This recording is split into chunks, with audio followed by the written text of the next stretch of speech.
Hafla hii si ndogo hata kidogo.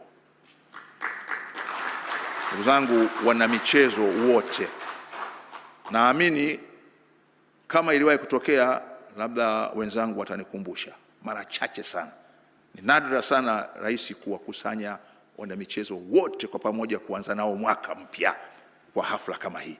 Kwa tukushukuru sana Mheshimiwa Rais kwa hili kubwa ambalo umelifanya.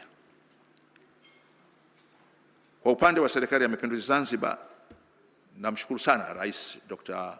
Hussein Mwinyi. Tumefanya naye vizuri sana, ametusaidia sana wakati wa CHAN. Na wewe mwenyewe Mheshimiwa Rais unafahamu tulipokuwa na changamoto ya pitch. Mimi kwa mara ya kwanza sikujua kumbe katika uwanja pitch ni kitu kikubwa sana. Pitch na daktari wa nyasi, mimi ndio mara ya kwanza kujua nyasi nazo zina daktari. Kwamba nyasi nazo zinatibiwa, zinaugua.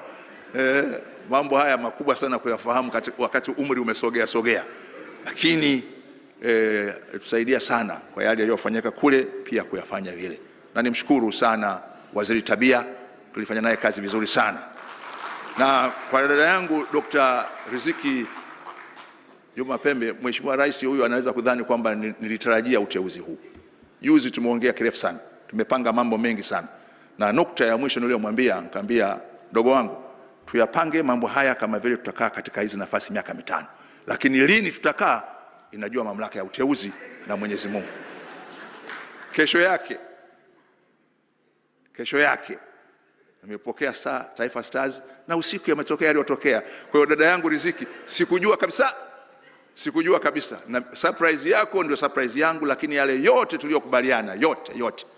Vijana au wanautamani ujana au wanautamani ujana au wanataka wabaki vijana, kama rafiki yangu Dr. Engineer Lord Gatenga.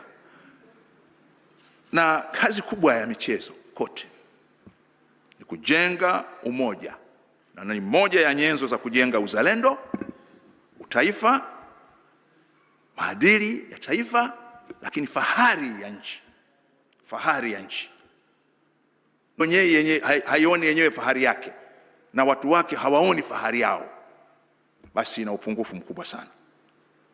Na Mheshimiwa Rais, kwa kuzingatia hilo na maelekezo yako ya kuimarisha tunu za taifa ikiwa ni pamoja na amani, napenda nitoe taarifa kwako kuwa Wizara ya Habari, Utamaduni, Sanaa na Michezo kwa kushirikiana na Shirika la Utangazaji Tanzania TBC tumeanzisha kipindi maalum kinachoitwa Sisi ni Tanzania.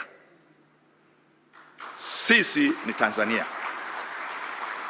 Na palikuwa na mjadala, je, iwe sisi ni wa Tanzania au sisi ni Tanzania? Tukaona tuseme sisi ni Tanzania kwa maana ya kusisitiza kwamba Tanzania ni taifa. Tena ni taifa linalojitambua.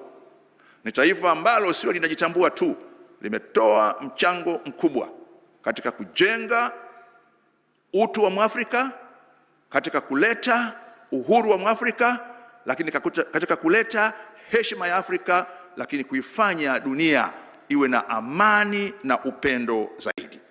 Kwa Mheshimiwa Rais, kipindi hiki cha Sisi ni Tanzania ambacho kinarushwa kila wiki, kilianza kurushwa kwa mara ya kwanza tarehe 28 Disemba mwaka jana, na kinarushwa kila siku ya Jumapili saa 10:05 jioni na kurudiwa kila siku ya Jumanne saa 5 asubuhi. Kipindi hiki ni jukwaa la kielimu na kijamii linalolenga kuwajengea vijana na makundi mbalimbali uelewa mpana kuhusu uzalendo, utaifa na maadili ya taifa,